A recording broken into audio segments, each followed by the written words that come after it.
इस वीडियो को देखकर आप लोग हैरान होने वाले हैं। आपको सिर्फ 30 सेकंड तक इस लाल बिंदु पर फोकस करना है। आपका टाइम शुरू होता है अब। ध्यान दीजिए, फोकस कीजिए सिर्फ और सिर्फ इस लाल बिंदु पर, इस रेड डॉट पर।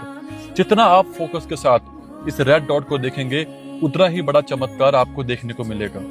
बस 20 सेकंड और, सब कुछ भूल जाइए, सिर्फ ध्यान दीजिए इस लाल बिंदु पर, इस रेड डॉट पर, क्योंकि उसके बाद जो होगा उसको देखने के बाद आप लोग हैरान हो जाएंगे। और जिस किसी को भी दर्शन होंगे ना, इस वीडियो को शेयर करके फॉलो जरूर कर लेना, क्योंकि ऐसी वीडियो आप तक पहुंचती रहेगी। बस 10 सेकंड और, 5 4 3 2 1।